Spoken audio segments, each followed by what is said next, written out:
ไม่สูงครับตอนพี่น้องเฮาคาผู้ปันแฮงในตอนรายการข่าวใจยอดคำกูก็กูก้นเขาวันมื้อในก็เฮาคามาดูอ่านนี่ปันก้นเกิดวันพุธค่ะพ้องอายุเลยอายุ28ปีในค่ะข้อมูลอันนี้ก็เลยปึงมาดินในปรับสาที่มันสู่เตรียมไว้ในค่ะเปต่างข้อตาเจ็ดดูวันต่อจูในค่ะอันดังสุดเฮาคามาด้วยไฮไลท์มันในค่ะเป็นเปลี่ยนการดีแลปีในอำเมืองต่างๆเปียวชื่ออันอำยิมย้ำนับถือเฮาเจ้านั้นก็ดีขึ้นยิมย้ำนับถือเข้ามาขึ้นอยู่แล้วเดี๋ยวได้ยินข่าวเงาหลากหลายดีลงอันนึงเมื่อกินข้าวก็อำโลผักหวานกินสังก็เตหวานไว้อยู่กอบกำดีนั่นเหนียวสังไผกวนมวยค่ะดีหลุบกับหลุบตอกจอมหูขาวเฮาคาเลยสังจอมแองเฮาคาเลยสังจอมก่องกอเฮาคาเลยสังจอมเอวสันดานเฮาคาเต็มเจ้าในเลยสังหัวเจ็บหัวไข้หัวเมาปวยาก็เป็นไมเกรนเต็มเจ้าในค่ะอันนี้เป็นกาแฟสม พวกกินในจึงมันดีจังกะรวดไรปันที่เฮาคาโคตรเฮาคามวยได้สังปวดหูเจ็บหูเจ็มเจ้าในขาเดี๋ยวเสียนั่นค่ะมันก็ตีกับจ้อยล่างปันดีไขมันในเส้นเลือดเจ็มเจ้าในขาบ่ยาวก็ตีจ้อยเฮ็ดให้เฮาคาเมาตัวเมาใจค่ะนั่งลุกง่ายไปกว่ามากง่ายกำเดี๋ยวเฮ็ดนั่นค่ะอันนี้เป็นฮักไม่สวมค่ะบ่ยาวก็เป็นกาแฟสมค่ะสังพี่น้องค่ะใครกินด้วยใครจ้ำด้วยนี่ก็ตักเข้ามาเลยค่ะ1ถุงที่มีอยู่18ซองค่ะกาขันมันที่มีอยู่283บาทด้วยค่ะสังพี่น้องค่ะสนใจนี่ก็ต้องตักเข้ามาเลยดีในคอมเมนต์ในข้อความในไลน์อยู่ในค่ะดังสุดเฮาขามาด้วยหูตีมันไหนคะเนาะก้นลูกวันปุดเขาสังอายุฮอดถึงมาในโจขบเจอในโจดีอยู่ในยาฮู้แลพ่อหนีเจ้าฮอดรัดไว้หนังปาไตไหนกำจะตาดีมายาวเงินเตเข้ามาตั้งอันอ่ำมุงมองไว้นั่นสิเงินอันทางว่าซุมเยาเจานั้นก็ดีไลขึ้นอยู่ยาวดีไลเฮ็ดตั้งดุต้องตานอยู่ยาวเมื่อไปเฮ็ดได้ยังอ่านว่าอันเฮ็ดเล็กๆกล้วยในเสดาถึงกำเตมาที่เป็นปางดูตันอันใหญ่อันรงกว่าอยู่ยาว sang pai mi lot ka ti mi ma se lot ka an ti lai lam on tang nan de am di de kam kam lu le wai se sang khun lai theng lamนึงจังไลขีกาอันดีมันอยู่แล้วปีในอำเมินหนังทางเดียวเจออันอำยิมย้ำนับถือเฮาเจานั้นก็เดขึ้นยิมย้ำนับถือเฮาขึ้นมาอยู่แล้วดีไรยินข่าวเงาหลากหลายอยู่หนอันนึงเมื่อกินข้าวก็อำลูกผักหวานกินสังก็เตหวานมาอยู่กอบกำดีนั่นนะบีกำนี้เจ้าในคัดใจแล้วอย่าไปปันข้าวยำซุ่มเป่าหลายตา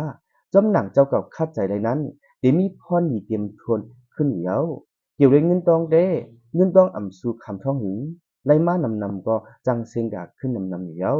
ก้วยเป็นหือก็เป็นเปลี่ยนกัดเปลี่ยนช้ำฉาอยู่เกี่ยวเลยลองนาเฮิรนก็เดทบลองสุกยุมเหลียว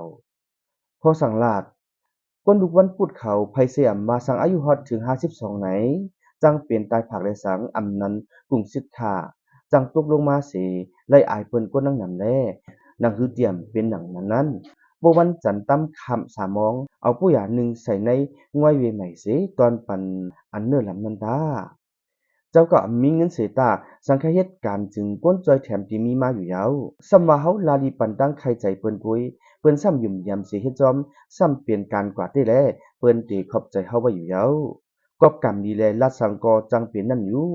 หุ่นห่างแคบห่างพลาอย่าหันตาเจอไหนจังจ้อฮอดถึงมาตีในเฮือนอยู่ยาวไล่หันฮบกวนอำอยู่ดีลั่นเนปัญญายาอันเฮายามกิน